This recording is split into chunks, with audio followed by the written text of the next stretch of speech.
Chapter 8. We entered the small and scattered village of Venska by dusk, and Lucas pointed out Milda's home to me soon after. It was made of stone and seemed to be one of the larger homes in the area, although half of it had been converted into a sort of shop or bakery or something that sold things people might need. I wasn't sure. The few windows were crowded with various goods, anything from bolts of fabric to tins of baking goods to farm tools. A sign in the window probably explained the place further, but my eyes only glossed over it. I assume you don't know her, Lucas said as he helped me off the donkey. I assume you do, I countered. My legs had become wobbly on the trip, combined with my right ankle. I could barely walk. Milda's a bit odd, Lucas said, but don't think about it too much. He grabbed my arm to pull me back, and don't stare. It makes her uncomfortable. Don't stare at what? Well, she might be perfectly normal right now, but again, she might not. The Cossacks think she's crooked in the head, so they leave her alone, which is just how she wants it. I was more comfortable alone. I'd spent most of my life alone. Even with my parents, there was always so much work to be done in running a home and chores on our farm. It was easy to find an excuse to be somewhere that people were not. Why does Milda want to be left alone? I asked. Lucas's only answer was to flick his eyes downward at the package in my arm, then give me a wink. I drew back, nervous. Did he know my parents? Did he know why my parents had been called criminals? Lucas had admitted that he would steal if necessary, so he probably knew other thieves and criminals. Maybe Milda was one of them. If so, then why had my mother sent me here? At her door, Lucas knocked twice, paused, then knocked twice again, much more slowly. Seconds later, the door creaked open, like it was heavier than the entire home. An elderly woman peered around the door frame. She had tangled white hair beneath her headscarf and wrinkled skin that appeared crusty.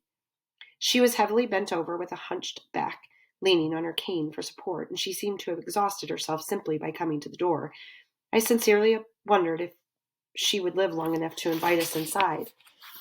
Lucas clicked his tongue, and with a nod of his head in my direction, "This one seems all right. I think she's Henry's daughter." I turned so fast to look at him that I nearly lost my balance. He knew my father, but had said nothing to me? Is that true? It took a moment to realize Milda was speaking to me, and I said, "My name is Audra. Henry Zacchaeus is my—" "Hush!" Milda frowned at me, then widened the door. "Better come inside." I followed Lucas in, but by the time I turned back to Milda, she had leaned the cane against the door, fully straightened up, and was removing a white-haired wig, leaving gray-flecked hair in a bun beneath it. "Be a dear young lady and get the pillow," she asked me, untying a sash from her vest. I stepped forward, unsure of what to do, until Lucas motioned toward her back. I put a hand at the bottom of her vest and felt upward until I touched a small pillow. I pulled it out, and her hunched back instantly disappeared. Meanwhile, Lucas wet a cloth at Milda's sink and handed it to her. She began wiping her face, removing the crust that had been seen like her skin. "Flour and water and a few other ingredients," she explained when she saw me looking. "Flour and water and a few other ingredients," she explained when she saw me looking. "I'll keep working on the recipe." "Maybe add some ground oats next time," Lucas suggested, "for texture." Milda smiled, and when she lowered the cloth, I saw a woman who was old but still seemed half the age of the near corpse who had answered the door. She had a pleasant smile and a pointy nose, and once she removed the thick glasses, she had intelligent eyes. They settled on Lucas first. "I saw you coming from a distance, but you're shooting up so fast I barely recognized you." She threw her arms around him for a hug, and then stood back and looked at me, her tone becoming solemn. "I do recognize you, your father's hair, but your mother's daughter in every other way." My eyes widened. "You know my mother, too?" "Of course, she was the bravest of women." "Is."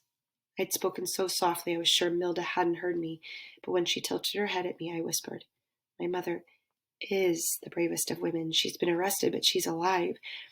Both of my parents are." Milda nodded. "I see. And what is that you're carrying?" I held out the package to her.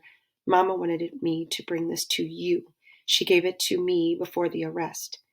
Milda's brows pressed together, and she accepted the package. "You poor sweet girl, you must tell me everything that happened.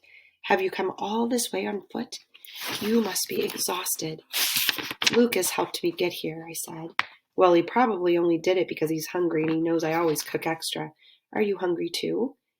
My eyes might have popped out of my head because she nodded and moved toward her fireplace before I could answer. Above it hung a pot of what I thought might be stew, but she grabbed a plate and dished out at least a dozen dumplings. Lucas practically dove for them, and I would have too, but for my injured ankle. Milda nearly pushed past him to set them on the table nearer to me, and then gestured for me to have a seat. I wanted the dumplings. My mouth was watering for them as it never had before, but I nodded at the package I'd brought to Milda. Can you at least tell me what it is? Supper first. Milda lowered a knitted afghan over the stool where the package was lying, then sat with me and Lucas to eat. She must have already eaten because she took nothing for herself but simply watched as Lucas and I devoured one dumpling after another. I glanced over at him as we ate. If he was this hungry, then either he wasn't a very good thief or else he didn't steal food. I finished first, and as we waited for Lucas to finish, Milda asked me about my parents. I opened my mouth and looked again at Lucas. It's all right, she said. You can trust him. I didn't see how, but I started with the disagreement between my parents ending with their decision to take me to the midsummer festival. Then the soldiers who had come and the fire, and once I got past that, I spilled out the rest of the story, right up until meeting Lucas. Milda sat quietly as I spoke, occasionally dabbing at her eyes with the corner of her apron. Lucas seemed to have forgotten his food and merely stared at me, slack-jawed. Before I finished, I added, Milda, I only came here because, well, I have an idea. The Cossacks want whatever is in that package, and I want my parents back. Will you help me make a trade? Milda's expression fell. Oh, my dear child, I'm afraid that won't work. They'd take the package and see and use it to convict your parents, not save them. My heart sank, leaving an empty hole inside my chest. I hadn't wanted to hear that. Maybe this plan was far-fetched and built on little but hope and foolishness. But I had nothing else left. I couldn't let it go like that, like these ideas were nothing more than smoke in my hand. Except maybe that's all they were. Then what did they give me? I asked. Can I see it? I think you must see it. Milda reached over to the package and carefully undid the twine around it. She unfolded the fabric and held it so I couldn't see the object until she lifted it. And when she did, my fist curled and I felt nearly ready to explode with anger. It was a book? Just a stupid, ordinary book.